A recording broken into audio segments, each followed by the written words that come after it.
네, 여러분 그리운 얼굴입니다. 지난 참 탄핵 과정에서 우리들과 추억을 같이 했던 벌써 추억 같은 느낌이 드는군요. 바로 그제 있었던 얘기인데 시청 앞 대한문 광장에서 참 포효하던 또 우리들에게 또 대한민국 국민에게 법치가 무엇인지 국가 운영이라는 것은 어떻게 되는 건지 자유민주주의 시스템이라고 하는 것이 무엇인지에 대해서 뜨거운 열정으로 감동적인 연설을 하고 강의를 베풀어 주시던 바로 그분입니다. 김평우 변호사님이셨습니다. 어서 오세요. 네, 감사합니다. 몇 달 만에 들어오시는 겁니까? 47일간 만에 왔습니다. 47일. 예. 저를 보고 말씀하시면 예, 예. 47일 동안 뭐 하셨어요? 제가 3월 16일 날 미국으로 가서 예. 3월 말일까지 한 2주일 동안은 좀 쉬었습니다. 예.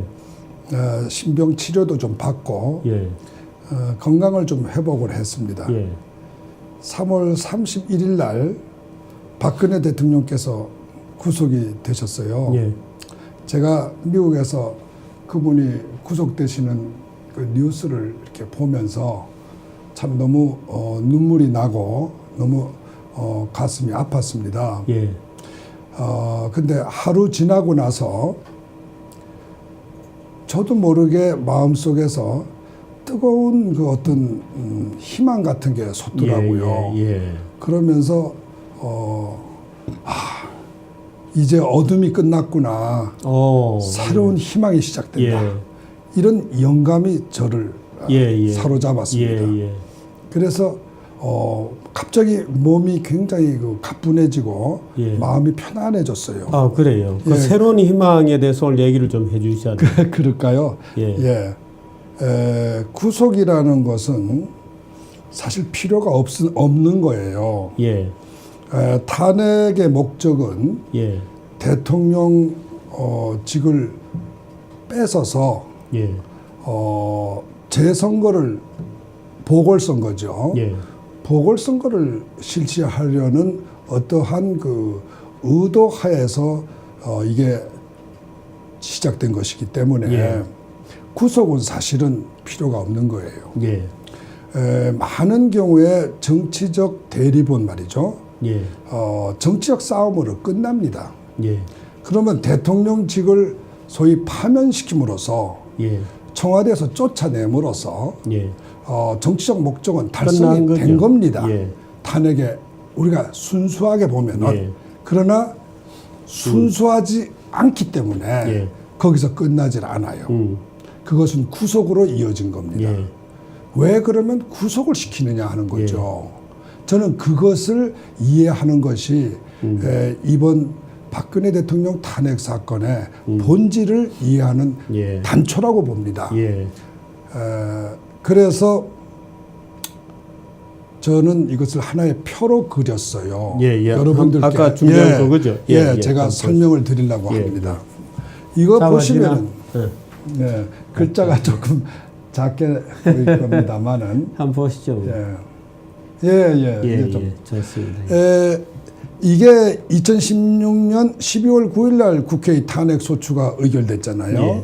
그리고 2017년 3월 10일 예. 요게 딱 3개월입니다. 이거 보시면은 요거 탄핵 인용 결정된 거예요. 파면 결정이죠. 여기서 만일 이게 하나의 통상적인 소위 어떤 법적인 의미에서의 탄핵 결정이라면 이것으로서 탄핵을 추진한 세력의 정치적 목적은 달성되는 겁니다. 또 법적인 의미도 끝나는 거예요. 그러나 이번 사건의 경우를 보면은 2017년 3월 31일 딱 3주일 뒤에 박근혜 전 대통령의 구속영장이 발부되면서 교도소로 가는 이러한 사건이 발생하는 거예요. 왜 이렇게 되느냐? 이것은 그 다음에 나오는 2017년 5월 9일 바로 며칠 뒤에 19대 대통령 선거와 밀접한 관련이 있다고 저는 봅니다. 결국은 이번 탄핵은 단순한 파면 결정을 위한 것이 아니라 이 대통령 선거에서 소위 집권을 하기 위한 집권 계획입니다. 예. 이 집권을 하는 데 있어서 박근혜 대통령이 만일에 파면이 안 되고, 구속이 안 되고 그냥 신병이 자유스러운 상태에서 예. 있게 되면 이 대통령 선거에서 박근혜 대통령은 자신의 무고함을 밝힐 수 있는 기회를 얻게 됩니다. 예. 소위 국민들 앞에 예. 자신의 무고함을 증명할 수 있는 그러한 기회. 말하자면 국회의 탄핵소추와 예. 또 법원 헌법재판소의 탄핵 파면 결정이 얼마나 부당한 것인가 하는 것을 예. 본인의 입으로 직접 국민들에게 호소할 수 있는 예. 결정적인 기회가 생깁니다. 예. 그러면 대통령 선거에서 이 탄핵을 추진했던 세력들은 승리를 할 수가 없어요. 예. 그렇기 때문에 대통령의 신병을 구속한 것이라고 저는 봅니다. 그래서 저는 이때 저들은 박근혜 전 대통령을 구속시켜야만 겨우 대통령 선거에서 이길 수 있는 사람들이구나. 예. 그렇다면 이것은 박근혜 대통령이 얼마나 억울하게 예. 탄핵당한 것인가를 만천하에 증명하는 증거다. 예. 그리고 이번 탄핵 사건은 단순한 재판 사건이 아니라 소위 예. 정변으로서 예. 대통령의 그 지위, 소위 정권을 획득하기 위한 하나의 정치 공작이라는 예. 제가 지금까지 쭉 주장했던 그 해석의 증거라고 그렇군요. 저는 보았습니다. 일단 내려놓고요. 근데 그렇게 되면 한 7, 8개월 걸린 정변입니다. 예. 하루아침에 일어난 정변은 아니고. 예, 그렇습니다. 10월부터 시작하고 본다면은 7, 8개월입니다. 7개월의 정변이 어떻든 5월 9일 대통령 선거에서 완성될 것이냐, 그렇죠. 저지될 것이냐 그렇습니다. 하는 것이군요. 예. 미국에서 쭉 어떻든 미국 저는 근데 사실은 이번에 뭐 이런 얘기 드리면은 일선에서 헌재에서 싸우시느라고 우리 김 변호사님 고생을 많이 하셨는데 오히려 이런 면도 있다고 봐요. 보수가 오히려 깨어나는 계기도 된 건데 실제로 미국 가서 쭉 그 순회 강연도 많이 하셨다고 들었습니다만은 미국에 사는 우리 교포들도 많이 깨어난 겁니까? 그렇습니다. 제가 그때 박근혜 대통령이 구속되시면서 예. 제가 거기서 영감을 받은 거는 예. 이제 이번 탄핵이 얼마나 인간적으로 비열하고 또 얼마나 잔인하고 예. 또 어떠한 그 인간성을 완전히 예. 파탄시키는 예. 이러한 세력들의 정치 음모다 예. 하는 것을 제가 증명할 수 있는 기회다. 이렇게 생각하고 예. 이러한 그 구속의 부당성을 예. 널리 알리면 예. 새로운 그 보수들이 또 우리 그 국민들이 말하자면 새로 다시 한번 예. 뭉치고 일어날 수 있는 예. 이러한 계기가 되겠다. 예. 이렇게 생각을 해서 제가 4월 6일부터 예. 바로 계획을 세워서 4월 6일부터 23일 동안 예.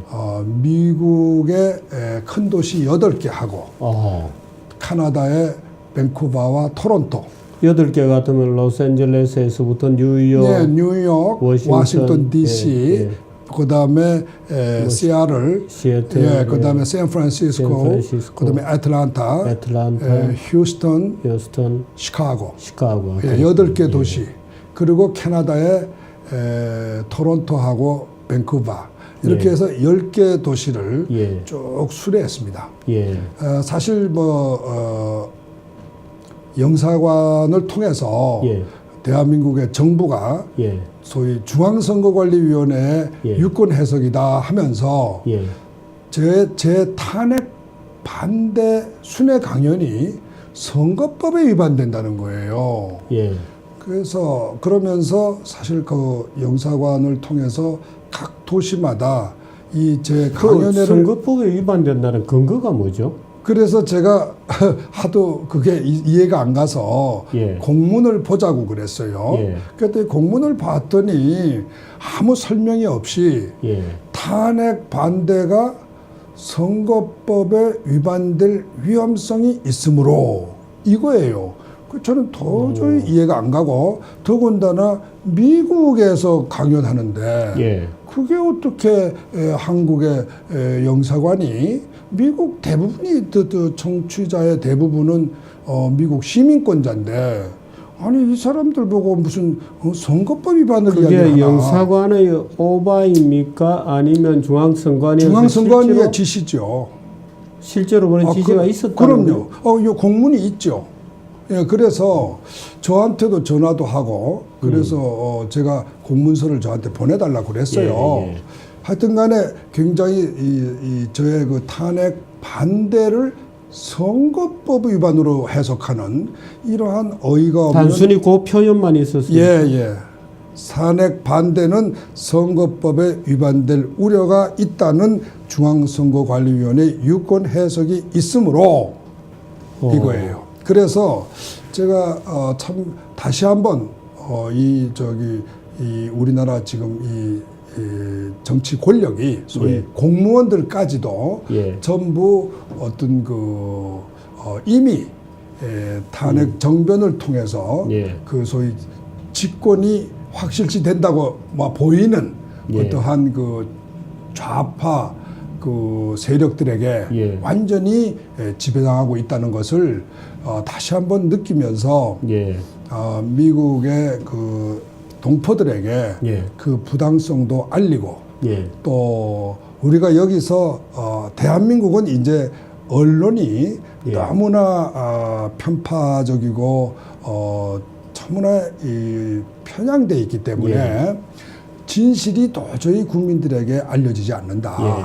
그러니 미주에서라도 참다운 공정하고 객관적인 예. 언론을 만들어야 된다 하는 운동을 예. 벌였습니다. 급거 다시 귀국하시게 된 것은 왜 그랬습니까? 그래서 저는 그 순회 과정에 탄핵 예. 부당성을 실체를 알리고 새로운 예. 언론의 설립이 필요하다는 예. 그 메시지를 전하는 과정에서 예. 정말로 자발적으로 참여한 수천 명의 예. 태극기 그 애국 시민들을 제가 만났습니다. 예.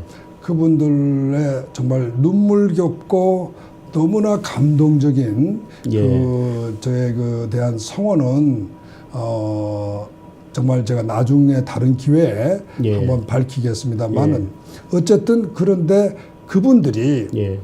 그 저에게 전부 그 하는 이야기가 예. 어떻게 우리가 이번 대선을 그냥 보고만 앉아 있을 수 있겠느냐. 예. 어떻게 해서든지 나라가 망하는 걸 우리가 예. 막아야 되지 않느냐. 이러면서 저를 보고 자꾸 누구를 찍으면 좋겠습니까 하고 물어봐요. 예. 그 강연 때마다 질의를 하는 거예요. 그래서 제가 아니요 이게 선거법 위반이라고 지금 하는데 탄핵 반대도 선거법 위반이라고 지금 이렇게 공문서가 와 있는데 예. 더군다나 누구를 지지하는 게 좋다는 이런 발언을 제가 어떻게 하겠습니까? 예. 이해를 해 주십시오. 예. 하면서 제가 전부 사양을 했죠. 예. 저도 사실은 마음의 결정은 잘 못하고 있었습니다. 예. 예. 과연 누구를 정말 지지하는 것이 좋은지 저도 이건 당면한 문제니까. 예. 근데 정말 그 문제가 너무 많은 분들이 저한테 자꾸 질문을 하니까 예. 그래서 제가 고민을 하면서 쭉 시간의 흐름을 보고 있었어요. 예. 정말 이런 말씀 드리면 뭐하지만 저는 사실 이번 그 태극기 애국 집회의 참여 과정에서 저하고 친하게 된 분이 예. 조갑재 선생님하고 예. 우리 정규재 선생님 이런 분들인데 예. 보니까 조갑재 선생님은 또 어떤 분 정규재 선생님만 굉장히 그 확고하게 굉장히 논리적으로 홍준표 후보를 거론하시더라고요. 예. 다른 분들은 어떻게 설명이 별로 없고 누구를 한다는 설명. 예. 그래서 제가 그 선생님의 그 방송을 유심히 제가 봤어요. 예. 보고 또 보고 하면서 저 나름대로 한번 생각을 많이 정리했죠. 예. 그러면서 점차적으로 제가 확신을 하게 됐어요. 어제 들어오셔서 저 대구에 예, 가셨습니다. 예. 대구에 제가 예. 바로 간 이유도 예. 그런 확신이 이분을 지지해서 이분이 대통령이 된다면 예. 첫째는 이 나라를 공산화되고 예. 멸망하는 것을 막을 수 있겠다 예. 하는 거 하고 아까 뭐 그림까지 두 그려오신 것 번째는 같은데, 예. 또 박근혜 대통령도 예. 그 억울한 감옥소에서 구출할 수 있겠다 예, 하는 예. 제 확신이 들어서 예. 제가 4월 25일부터 예. 저희 친구나 다른 아는 분들에게 예. 정식으로 제가 제 의사를 발표하기 시작하고 그러시군요. 투어가 미주 투어가 29일 날 끝났어요. 예. 그래서 제가 이틀 동안 좀 휴식을 하고 바로 한국에 들어왔어. 예. 대구로 달려갔습니다. 예. 대구 가셔서 직접 연설을 하셨습니까? 예, 제가 5분 동안 어. 찬조 연설을 했고 예. 또 홍준표 후보도 그때 마침 부산에서 올라오시는 것 같더라고요. 예, 예, 예. 그러니까 너무 지지하는 성원고 청중들이 너무 많아서 뭐 그렇군요. 이야기도 못하고 얼굴만 예. 그저 쳐다본 그런 이제 상황이 됐는데 어쨌든 간에 참 저는 이제 희망이 보이는구나 예. 이런 생각이 들고 예. 또 그래서 전 확신을 더하면서 이분이 대한민국의 마지막 희망이다. 예. 이런 확신을 하게 돼서 그때부터 제가 적극적으로 제 의견을 예. 여러분들에게 발표하고 있습니다. 예. 지금 며칠 안 남았지만 계속 좀 활동을 하실 그렇게 하려고 겁니다. 그럽니다. 예. 그래서 제가 여러 가지 이유가 있어요. 물론 몇 가지 이유가 있지만 저는 이제 크게 보면은 우리 정규재 선생님 말씀하신 9가지 덕성, 뭐 그거는 제가 반복을 하진 않겠고요. 제가 2가지로 저는 요약을 합니다. 첫째는 홍준표 씨가요. 대한민국에서 처음으로 나타난 진짜 서민 대통령이에요. 그렇군요. 지금까지 대한민국에서 뭐 저희 대통령 후보로 나왔다 뭐 하시는 분들 많이 있지만 제가 볼 때는 정말 극빈 가정을 또 그러한 그 부모들 밑에서 자라나면서 그야말로 개인적으로 성공했을 뿐만 아니라 그런 뜻에서가 아니라 개인적인 성공의 의미보다도 반듯한 그 성품 또 반듯한 정의관 또 반듯한 국가관 이런 것을 그대로 지키고 또 그렇게 정말 그야말로 참 서민들의 고충과 애로를 그대로 이해하고 올바르게 그것을 시정해 주려고 용감하게 나설 수 있는 사람. 이분이 제가 보니까 처음이에요. 보통은 홍준표 의 자라난 환경이라면 대개 뭐 낡은 달이 되었거나 파라코가 되었거나 또는 머리가 좋아서 공부를 했으면 좌파 선동가가 되었거나 그렇게 되는데 되게 그렇게 되는 거죠.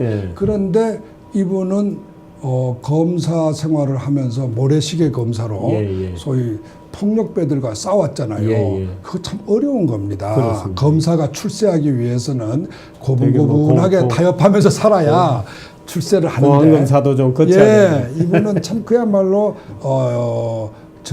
정의감을 가지고 사회의 불의와 과감히 맞서는 용기를 가진 분이다 하는 걸 제가 거기서 느꼈고 또 사실 이만큼 그 어려운 환경에서도 올바른 인생관, 국가관을 가진다는 게 그렇게 쉬운 건 아닙니다. 지금까지 우리 대통령 후보 중에 가장 비슷한 분이 있다면 노무현 씨예요. 그냥 저는 노무현 씨에 대해서 상당히 그런 점은 높이 평가합니다. 저 개인적으로도 좀 알고. 다만 그분은 인권 변호사였어요. 노동계층을 대변한 변호사예요. 그런 점에서는 어떤 그 국가관이 좀 편향돼 있다 그럴까요? 좀 좌파라 그럴까 하여튼 그런 쪽으로 편향돼 있지. 어떤 그 대한민국의 자유민주 법치라고 하는 그 국시에 대한 이해가 상당히 좀 부족했다고 저는 봅니다. 아까운 점이에요. 그런데 그 이외에는 진짜 서민 대통령은 없었습니다. 이명박 대통령을 뭐 가난한 집안에서 태어나셨다 그러지만 그분은 너무 일찍이 재벌 회사의 회장이 되시면서 또 너무 많은 부를 가지시면서 제가 볼 때는 그 서민 대통령의 이미지를 잃어버리신 거예요. 그 자리를. 지금 우리가 대한민국 역사에서 처음으로 진정한 서민 대통령을 가질 수 있는 기회가 왔다고 저는 봅니다. 그 특히 보수적 가치관을 가진 서민 대통령이라고 하는 것은 지금까지가 우리 대한민국에서 소위 보수가 대변하고 있던 것이 뭐냐 하면요. 기득권입니다. 부유층이에요.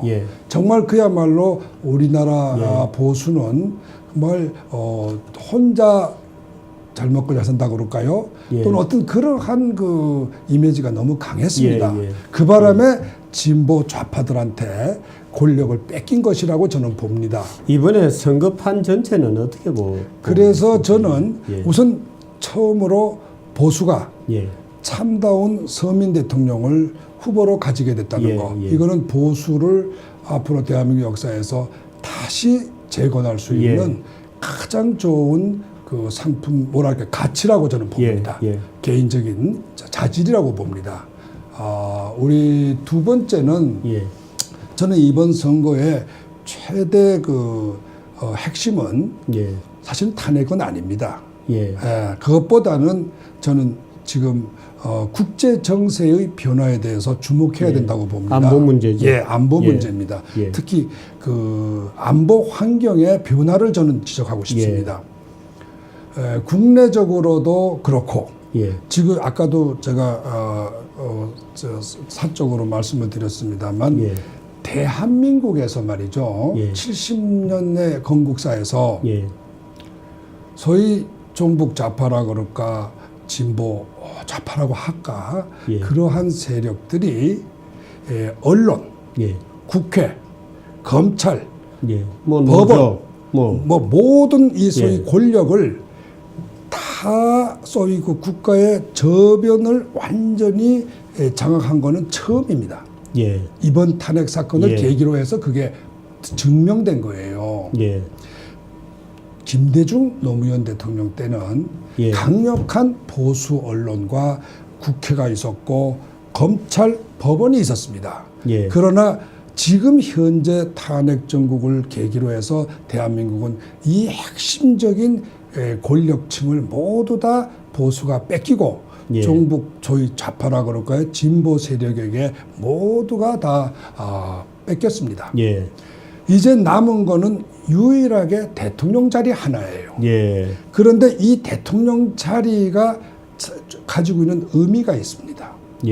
그거는 경찰권, 군대, 통수권, 외교권, 예산 편성과 집행권, 조세권 이러한 모든 국가의 가장 중요한 인적, 물적 설비를 소위 모빌라이저 동원할 수 있는 동원력입니다. 이게 대통령의 국회가 갖지 못한 대통령의 굉장한 권력이에요. 저는 이 권력을 국가 권력의 약 반이라고 보고 있습니다. 물론 뭐 경우에 따라서는 40%인지도 모르겠습니다만은 적어도 국회나 법원 권력을 다 합친 거와 맞먹는다고는 의미에서는 50%의 권력입니다. 이 권력을 그동안 좌파가 못 가졌기 때문에 다른 건 다 가졌는데 요 하나를 못 가졌기 때문에 이번 탄핵 사건이 일어난 겁니다. 그래서 만일에 의도한 대로 이 대통령 자리까지 차지하게 되면은 대한민국의 모든 국가 권력은 소위 진보 좌파에게 넘어가고 보수는 아무런 권력이 없는 그야말로 제2등 국민으로 전락합니다. 그것이 제가 가지고 있는 이번 대선의 의미라고 저는 봅니다. 그렇게 보시면 이번 대선이라는 것은 4년마다 또는 5년마다 늘 있어 왔던 일상적 선거라기보다는 앞으로 대한민국의 운명을 가르는 결정적, 말하자면 획기적 시기에 있는 선거다 이런 얘기시거든요. 그렇습니다. 이번은 국가의 대한민국 운명을 좌우하는 선거가 될 겁니다. 예. 이번 선거가 그와 같은 의미를 가지게 되는 건 아까도 말했지만 예. 이미 소프트웨어 그 권력들이 모두가 다 차지한 상태에서 이번 대통령 권력이라는 마지막 50%의 권력을 차지하는 것이기 때문에 이번 이 대선은 종래 어떠한 선거에서도 가지지 못했던 결정적인 의미를 가지고 있습니다.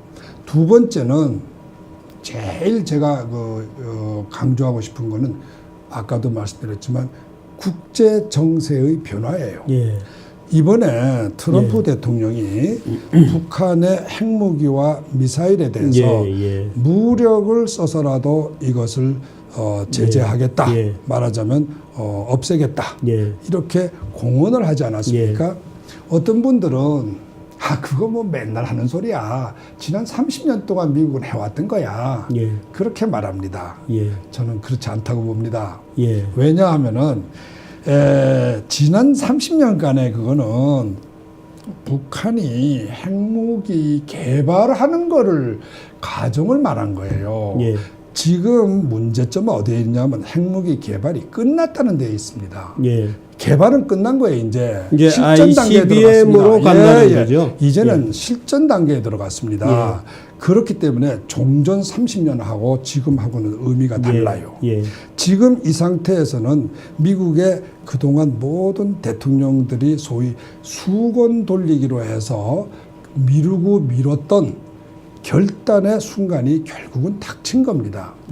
이제 트럼프는 더 이상 수건 돌릴 때 시기가 돌릴 수가 없어요. 이 상태에서 만일에 미국이 이거를 스톱 못 시키면 미국은 바로 북한의 핵 미사일 공격의 위험에 직면합니다. 그러면 미국이라는 나라가 이러한 미사일 핵무기 위협에 직면한 적이 없습니다. 물론 어떤 분들은 소련이나 중국을 이야기를 해요. 그 사람들이 핵무기 다 갖지 않았냐. 그런데 미국은 제재하지 않았지 않았냐. 그건 이야기가 다릅니다. 이거는 다 강대국 간의 핵무기는 하나의 국제 질서예요. 그렇지만 북한이라는 소위 말해서 약소국이라고 그럴까 하는 상습적인 국제법 위반 집단이 핵무기를 가지는 거는 마치 탈레반이나 아이시스가 핵무기 가지는 것과 별반 다름이 없습니다. 이러한 상태에 이거를 중국 소련의 핵무기 가지는 것과 같은 상태로 해석한다고 하는 것은 참으로 세상 물정을 모르는 문제는 그런 봅니다. 국제안보, 국제적 어떤 그 환경 변화 속에서 치러지는 대선이죠. 그렇습니다. 이것이 같은 시기에 지금 맞물려 있는 거예요. 그렇기 때문에 이번 대선의 의미가 대한민국의 2017년이 대한민국의 역사의 운명을 바꾼다고 하는 것은 제가 헛소리가 아닙니다. 이 모든 객관적 데이터를 쫙 보면요. 지금 2017년은 대한민국의 운명을 좌우하는 해입니다. 이번 대선이 그렇습니다. 미국의 북한 공격과 대북 입장과 예를 들어서 이것이 새로 만들어지는 대한민국의 어떤 대통령이 정부가 어떤 스탠스를 취하느냐에 그렇습니다. 따라서 이것이 결국은 대한민국이 1953년 이후에 지금까지 지속해 왔던 안보 환경이 이번 2017년에 변화되는 것을 의미합니다. 이런 상태에서 그 대선이 치러지고 있기 때문에 이번 대선에서 누가 당선이 되느냐 하는 것은 트럼프의 북한 공격과 맞물려서 대한민국의 운명을 분명히 좌우합니다. 저는 이러한 확신이 있기 때문에 이것을 알려야 국민 근데 제가 보기에 미국의 저뿐만 아니라 미국의 많은 동포들이 그것을 보고 우려하는데 불행히도 대한민국의 대부분의 국민들과 소위 지식인들 또 언론들이 전혀 여기에 의미를 모르고 있고 일각에서는 소위 그 월남패망의 마지막 국면처럼 지금 대한민국 분위기가 돌아가고 있다고 걱정도 하죠. 예. 근데 논리적으로 예. 이 사태를 정확하게 분석하고 이해하는 게 굉장히 중요합니다. 예. 지금 막연하게 이렇게 나라 망한다 이러한 그 국민들의 막연한 어떤 그거는요. 예. 지식인들이나 어떤 전문가들이 볼 때는 에이그 그거 참 쓸데없는 소리 걱정들 또 하시네 이러지만요. 국민의 상식적인 그 감 속에는 본능이란 게 있습니다. 예. 이거를 논리적으로 쫙 분석해 보면요. 예. 절대로 이거는 과장이나 감정이 아니에요. 이거는 예. 예를 들어서 문재인 후보가 당선될 경우와 예.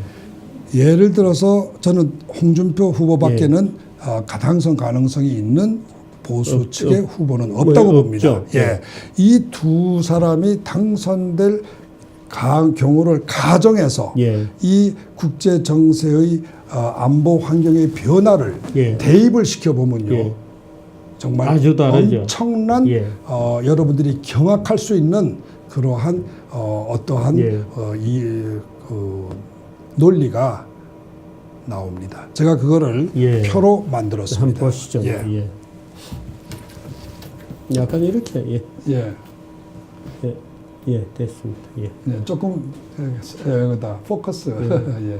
줌업 좀 조금 해주시죠. 당겨주세요. 예. 예.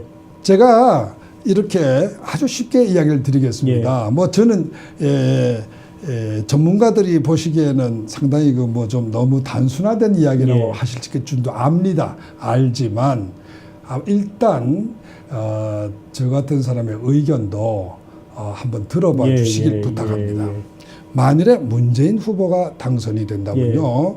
이분이 지금까지 쭉 이야기하시는 거로 봐서는 대북 협력을 강화하는 것입니다. 예. 이것만은 무슨 말이냐면은 지금 트럼프의 북한 공격, 소위 미사일이나 핵무기 제거를 세계적인 미국의 안보와 세계의 평화를 위한 불가피한 선택으로 보지를 않고 마치 이것을 북한에 대한 하나의 공갈이라든가 또는 우리 민족에 대한 하나의 전쟁 도발 위협 이런 식으로 굉장히 단순화시키는 입장입니다. 소위 이러한 입장을 보면은 여기서는 이분이 생각을 제가 보니까 북한과 남한이 협력하면 북한의 핵무기와 미사일 문제를 해결할 수 있다는 거예요. 미국이 공격할 필요 없이.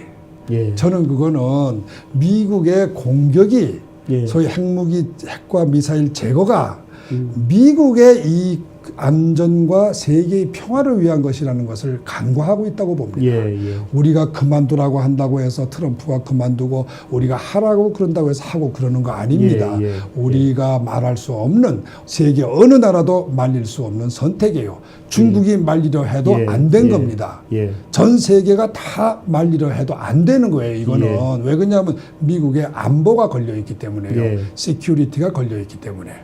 그런데 이거를 마치 북한과 대화를 잘하면 해결할 수 있다는 참으로 남북 문제는 남북 아니죠. 문제로 보는 그래서 이거를 저는 김정은식 세계관이라고 봅니다. 그러한 입장에서 이렇게 대북 협력 강화로 문제를 해결할 수 있다는 안보관이에요. 이거는요 미국이 북한의 핵무기와 미사일을 제거하는 것이 미국의 안전과 세계의 평화를 위해서 불가피한 선택이라는 미국의 근본적인 입장을 무시한 겁니다. 그러면 한미 동맹은 붕괴될 수밖에 없습니다. 어쩔 수가 없어요. 그러면 주한미군은 철수할 수밖에 없습니다. 논리적인 거예요. 법적인 거예요. 그러면 우리나라는 경제가 파탄 날 거라고 저는 봅니다. 그리고 결국은 월남과 같은 패망 상태가 되거나 아니면은 내부적인 변혁이 혁명이 일어나게 될 거다. 골치 아픕니다. 이렇게 봅니다. 생각하기도 싫은 거고. 이것이 제가 보는 하나의 그 패러다임. 아니 문재인 후보가 이런 상황을 원하지는 않겠죠, 물론. 그렇겠죠. 그러나 이제 잘못된 곳은 이렇게 간다는 저는 거지. 이러한 사고 방식이 예. 소위 그 한말, 예, 조선 말기, 예, 조선 말기의 예. 그 지도자들의 사고 방식이나 예. 소위 갇힌 소위 예. 쇄국주의적인 사고 방식 예. 또는 월남 패망 당시에 월남인들의 민족주의 위주의 사고 방식에서 예. 비롯된다고 봅니다. 예, 반대로 홍준표 후보가 당선될 예. 경우에 제가 기대하는 것은 그래요. 물론 예. 이분이 그렇게 할지 안 할지는 저는 모릅니다. 그렇지만 그분의 지금까지의 그 정책이나 발표하신 공약으로 볼 때는 예. 기대컨대 이런 동맹은 말하자면, 예. 강화될 수 있을 예. 것이다. 선순환. 예. 미국의 북한 핵무기가 제거될 것이다. 예, 그러면 김정은의 정권은 붕괴할 것이다. 예, 그러면 북한 주민은 해방이 될 것이다. 예, 그러면 자유 통일도 가능할 것이다. 예. 이러한 저는 밝은 그림을 예. 한번 그려봤습니다. 근데 최근에 또 트럼프가 약간 이상한 얘기를 자꾸 해가지고 예. 혹시 뭐 김정은 정권 붕괴가 아니고 트럼프가 김정은 정권을 오히려 지켜주는 거 아니냐. 예, 일부 전문가들의 투 코리아 하시는 이야기도 예. 저는 알고는 있습니다만은 그러나 상당히 그거는 전부 너무 너무 전문적이고 너무 테크니컬한 그 이론이라 예. 현실적인 감각은 예. 별로 오진 않아요. 예. 오진 않고 세상 일은 그렇게 기교로 되는 건 아니라고 봅니다. 예. 세상 일은 굉장히 심플하고 직접적인 예. 어떤 그 논리에 의해서 예. 힘의 이해관계에서 움직이는 거지. 예. 아니 근데 지금 미국의 조야 예. 일반 국민들이나 특히 미국에 살고 있는 한국인들 입장에서 볼 때는 이거 굉장히 심각한 문제겠어요. 그렇습니다. 저는 제가 그 미국 투어 다니면서 예.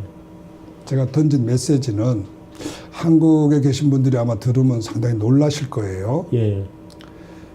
저는 이렇게 생각합니다. 김정은 정권의 붕괴는 북한 주민들의 해방을 의미하는 겁니다. 예.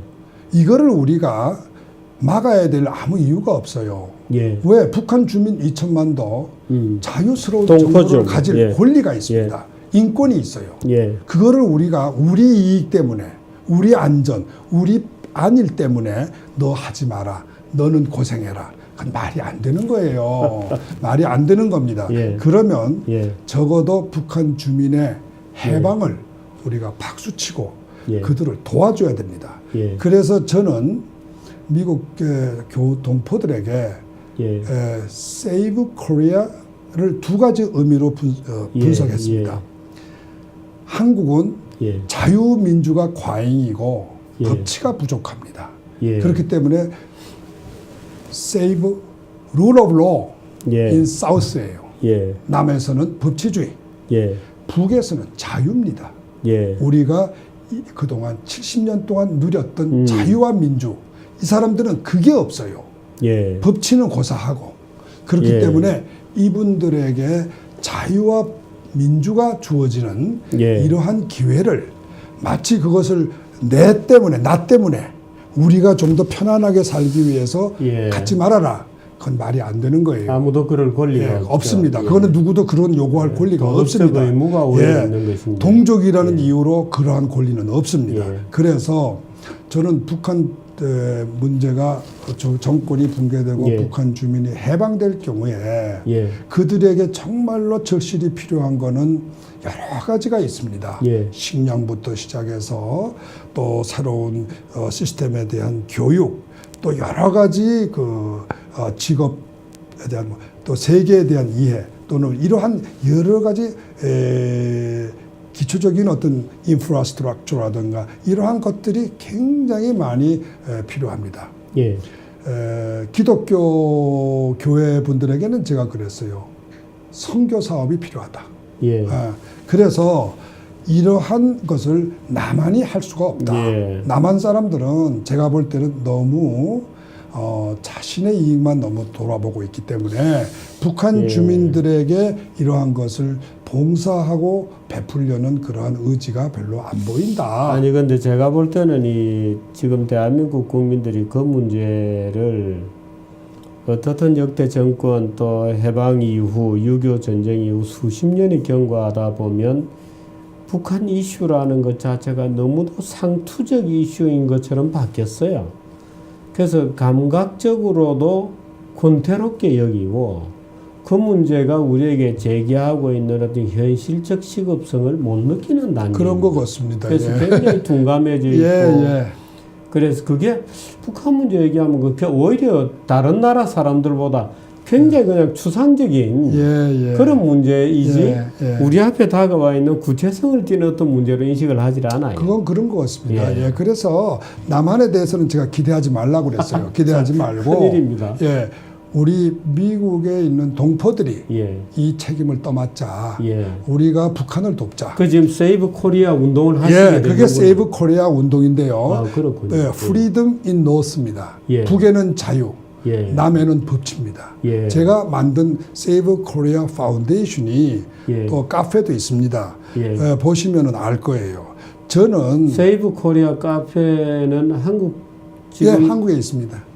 그렇군요. 세이브 우리도 코리아. 가입할 수 있는 예, 거군요. 예. 예. 세이브 코리아 카페가 있고 미국에는 세이브 코리아 파운데이션을 이번에 세웠고 예. 이 운동을 위해서 세이브 코리아 밴드라고 해서 동지회를 만들었습니다. 그렇군요. 그러니까 남쪽에는 법치. 예. 북쪽에는 북에는 자유가 예, 필요하군요. 아, 예. 정리를 잘 하셨군요. 예, 그래서 저는 우리 지금 그 젊은 세대들이 대한민국에 있는 젊은 세대들은 상당한 그 잠에서 깨어나기 위한 상당한 충격과 시간이 필요할 예. 것으로 이해하고 있습니다. 예. 그래서 어떠한 요구도 하고 싶지 않아요. 예, 예. 않고 오히려 미국에 있는 동포들에게 예. 좀 더 여유가 있거든요. 예, 예, 그리고 예. 그분들은 좀 더 그 세계적인 시각에서 예. 북한 문제를 좀 더 대등하게 보고 있습니다. 아무래도 예, 보는 눈이 예, 예. 보는 눈이 아무래도 북한 동포를 보는 눈이 좀 더 남한 사람들만큼 어떤 그 편견과 어떤 그 뭐랄까 아까 말씀하신 대로 너무 오랫동안 되풀이되다 보니까 네, 하나의 너무 익숙한 문제가 되어가지고 예, 오히려 무뎌지는 무감각해지는 무감각해지는 예. 소위 너무 익숙하다 보니까 아마 지금 대한민국은요. 예. 김정일이가 내일 핵폭탄을 서울에 터뜨리겠어라고 안 놀라실 공말을 해도 거예요. 예, 안 놀라실 아무도 거예요. 안 놀랄 예, 거예요. 그리고 예. 뭐 우리 적화 돼 안 돼 걱정 마. 제가 친구들에게 전화하면요 100명 중에 아니 19명이요 너무 걱정하지 마. 절대로 적화 안 돼.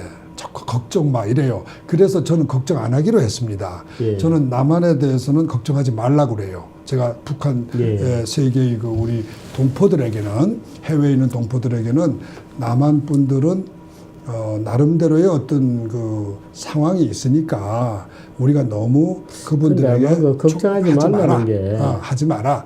오히려 그분들이 스스로 깨달을 때가 올 때까지 우리 기다리자. 예. 다만 시간적으로 촉박하니까 그분들이 깨어나기를 우리가 기다린다는 건 너무 늦으니까 예. 우리라도 먼저 여기서 고맙습니다. 시작하자. 예. 이렇게 해서 제가 세이브 코리아 파운데이션 운동을 그건 이제 시작했습니다. 이번에 이제 장관 단위로 오신 거고. 예, 그렇습니다. 선거 대선이 끝나면 예, 저는 뭐 선거 대선 끝나면 돌아갈 거고, 뭐 많은 분들이 마치 홍준표 후보를 제가 지지한다고 그러니까 또 정치 안 한다는 사람이 정치에 또 끼어서 한 자리 하려는가 보다 이러지만 저는 그렇게는 안 할 겁니다. 잘 지켜봐 주세요. 예. 아이고, 근데 어떻든 참 지금 대한민국 국민들은 에게 북한 문제 또 이 선거 문제, 이념의 대립 문제, 이번 선거가 어떤 그 말하자면 역사적 결정적 하나의 어떤 계기로서 지금 우리에게 와 있는지에 대한 여러 가지 그런 문제들에 대해서 우리들이 고민이 많고 또 그렇습니다. 근데 아까 한국 사람들이 아직 그 문제에 대해 실감을 못 한다고 했지만 걱정하지 말라.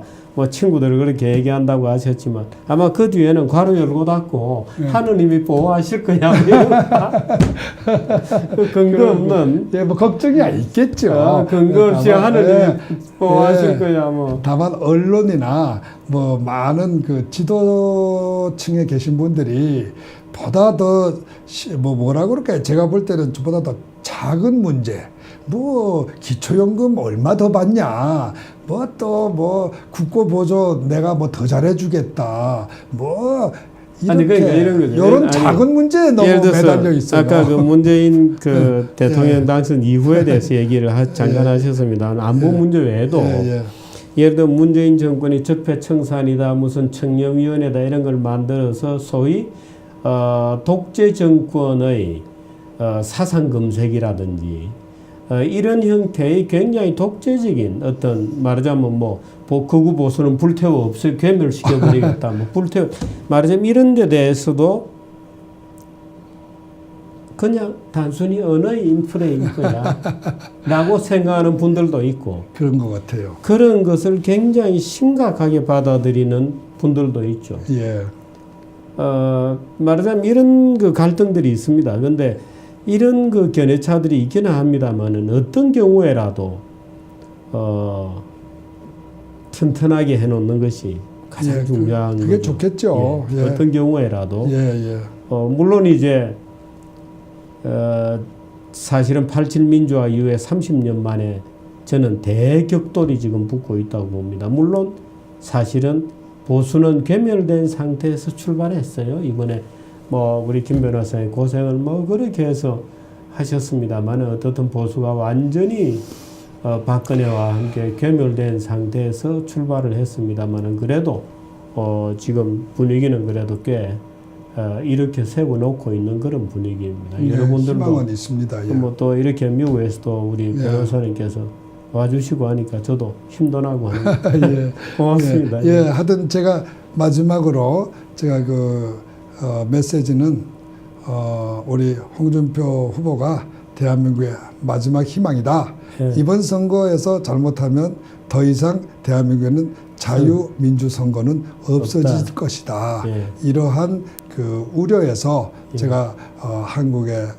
뛰어왔고 예. 또 이 메시지를 전해드리고 저는 돌아가고자 합니다. 예, 고맙습니다. 예, 고맙습니다.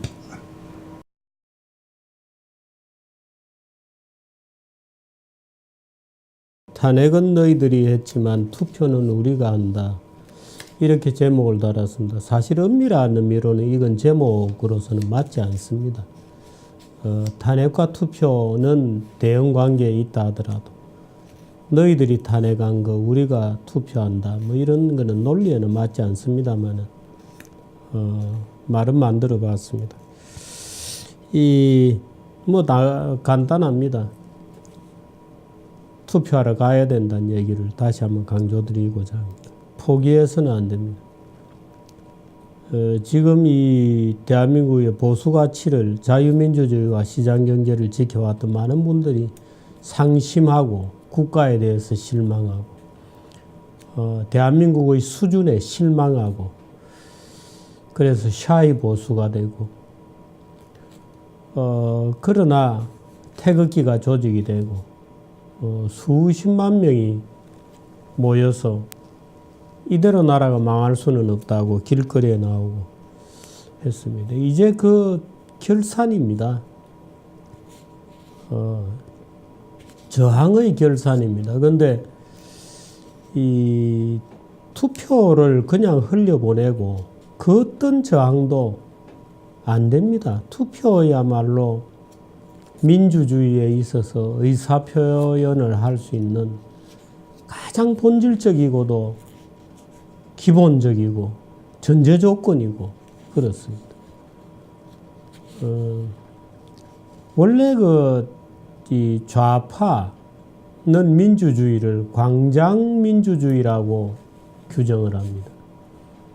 그래서 뭐 후진국으로 갈수록 쇠 파이프가 난무를 하고 선진국으로 가도 또 우리나라에서는 이 좌익 강단 좌파들이 주로 민주주의를 광장민주주의, 집회와 시위의 민주주의라고 생각합니다.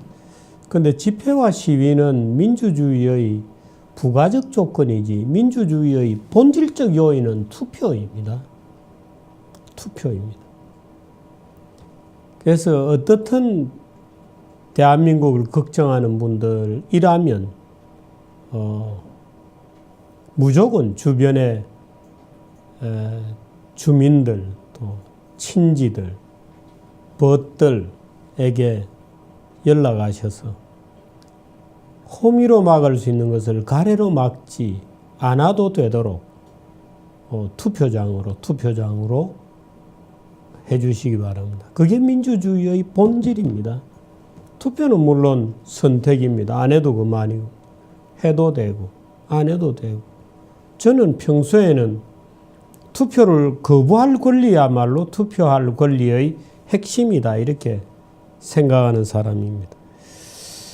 그러나 지금은 너무도 사정이 다급하고 대한민국이 이번에 소위 광장민주주의에 모든 권력을 넘기고 나면 다시는 선거민주주의라고 하는 것이 생겨날 또는 자리를 잡을 가망성조차 낮아질 수밖에 없을 거라는 절망감이 우리 사이에 다 공통적으로 자리하고 있습니다. 지금 대한민국이 이렇게 어렵게 된 것 자체가 사실은 작년 4월 13일에 총선에서 패배했기 때문입니다. 그때 보수 후보의 대부분은 보수 유권자의 대부분들은 친박과 김무성의 그 어처구니 없는 싸움박질에 염증을 느끼고 투표장에 안 나갔습니다. 투표장에 안 나갔습니다. 지금 그 벌을 우리가 받고 있는 겁니다. 그 벌을 우리가 받고 있는 겁니다. 그 친박과 김무성은 아직도 정리가 안 되고 있습니다. 친박도 그대로 있고 김무성이는 바른당이라고 만들고 나가서 자기 밑에 개파는 전부 한국당으로 돌아오겠다고 하는데 김무성은 아직도 어정쩡해서 선거 끝나고 보자 이러고 있는 상황입니다. 문제는 우리입니다. 우리라도 선거 열심히 가서 찍어야 됩니다. 그게 평소의 고생을 줄이는 겁니다. 나중에 후회하려고 해봤자 소용이 없습니다. 민주주의 본질은 선거입니다. 선거야말로 보수 유권자의 가치에 가장 맞고 가장 적극적이고 가장 기묘한 표 하나하나가 너무나도 중요하기 때문에 절대로 포기하지 말고 실망하지 말고 투표장으로 너희들이 탄핵을 했다면 우리는 투표로서 나라를 바로잡겠다. 너희들이 탄핵으로 권력을 잡기를 원했다면 우리는 투표로서 저지하겠다 하는 각오를 다져 주시기를 바랍니다. 탄핵이 어떻게 잘못된 것인지를 입증하는 방법도 또한 투표입니다. 그 어처구니 없는 탄핵에 대한 강한 거부 의사를 투표를 통해서 표현해 줘야 됩니다. 깜짝 사람들이 놀라게 만들어 줘야 됩니다.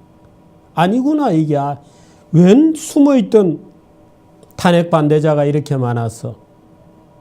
웬 숨어있던 광장의 반대자가 이렇게 많았어. 웬 숨어있던 촛불의 반대자가 이렇게 많았어. 보여줘야 됩니다. 그 외에는 다른 방법이 없습니다. 보수는 원래 자유민주주의와 시장경제의 가치를 주장하고 개인의 책임을 국가보다도 훨씬 중요하다고 생각하기 때문에 무슨 폭력 시위 이런 거하고는 원래 맞지 않습니다. 그러나 가장 강력한 무기를 가지고 있죠. 투표장에 가는.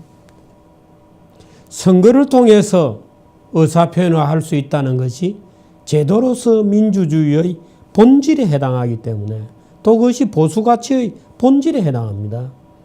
보수는 광장에서 정권을 무너뜨리거나 바꾸려고 하지 않습니다.